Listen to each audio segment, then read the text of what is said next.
ready, B? Let's go get him. Look for me. Being broke. The bottom line is, together we stand, divided we fall. So in other words, when you're going against the corporations and you want power and you want victory, why do you want victory? Because you're tired of being broke.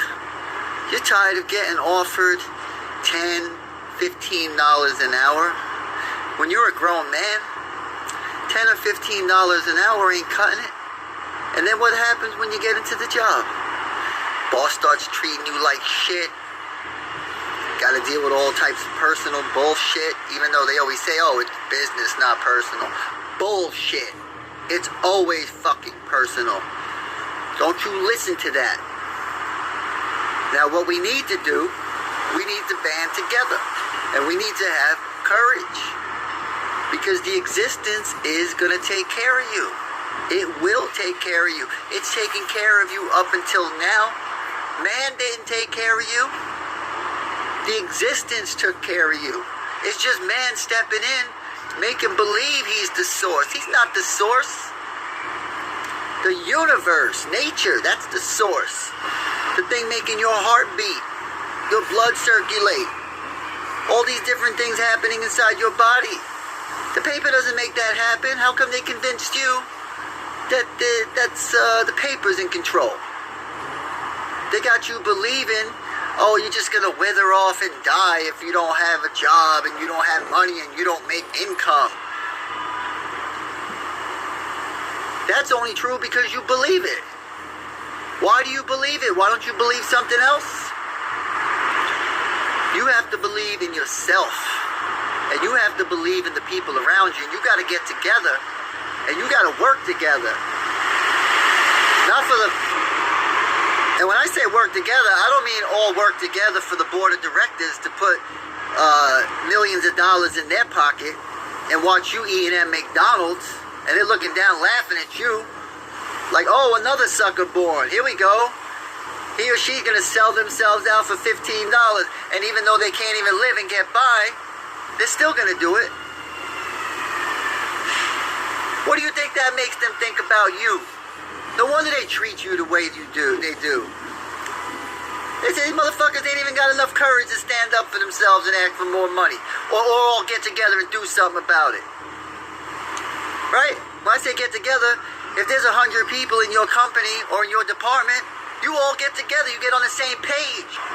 And when I say get together on the same page, I'm not talking about some bullshit picnic. Or some get-together where everybody tries to tell each other what they bought last week and how they went in debt for another car, or how they're going to be paying 30 years for their house, and how they're so proud about that indentured servitude that they just earned.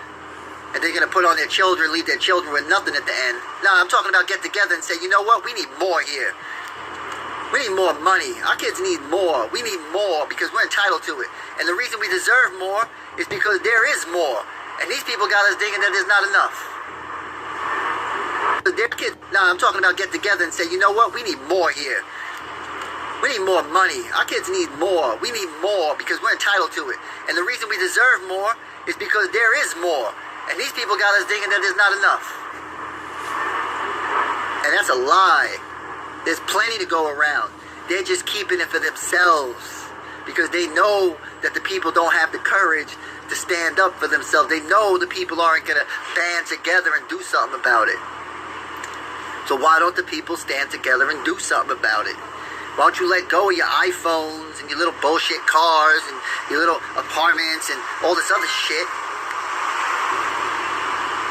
and take your rights back? Get together, say, we're going to shut this company down. When all of us walk out, what are you going to do then? Huh? And it's just that simple. That part right here, though, let me rewind it back. They got that for another car, or how they're going to be, everybody tries to tell each other what they bought last week and how they went in debt for another car, or how they're going to be paying 30 years for their house, and how they're so proud about that indentured servitude that they just earned. And they're going to put on their children, leave their children with nothing at the end. No, I'm talking about get together and say, you know what, we need more here. We need more money. Our kids need more. We need more because we're entitled to it. And the reason we deserve more is because there is more. And these people got us thinking that there's not enough. And that's a lie. There's plenty to go around. They're just keeping it for themselves. That's a lie from the pits of hell. There's plenty to go around. And like he said, they're just keeping it to themselves. And it reminds me of how, you know how you always had that child, that kid that want to take all the toys, everything. You know, they don't want the rest of the toy. They don't want the rest of the kids to play with the other toys. It's always like there's always that one child that's in the bunch that want everything, all the food to themselves, all the toys to themselves. And that reminds me of how the government is. You know what I'm saying? Like it's plenty of toys to go around, but they just want all of it to themselves. Because even these projects and everything, how we live, is not natural. You're really not supposed to even have a neighbor. There's so much land out here. We could all be on our own land. You shouldn't have to walk outside your door and somebody staring you right in your face. You know what I'm saying? In front of you, on the right, to the left, to the back.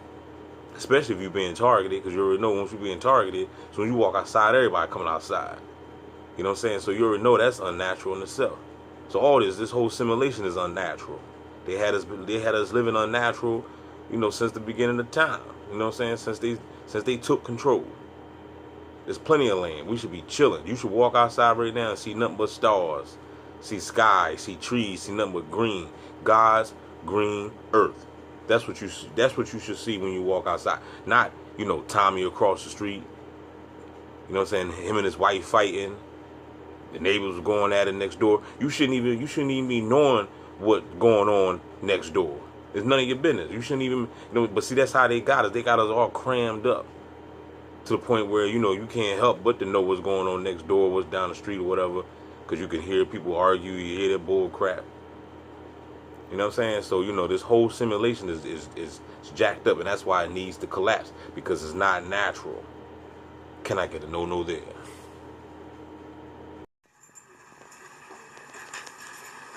Your mind is your wand. It is the one thing you can always control. You can always decide your thought patterns. Yes? You can decide evil thoughts, good thoughts. That's up to you. You can see the half glass full, the glass half full, or half empty. That's on you. And I dared you to see the glasses half full. Right? To see your children as little divine beings. Your enemies as people training you to develop your spirituality. Right? People like... Right? To see your children as little divine beings. Your enemies as people training you to develop your spirituality. Your enemies as people training you to develop your spirituality. Your enemies as people training you to develop your spirituality. Your enemies as people training you to develop your spirituality. Your enemies as people training you to develop your spirituality. Right?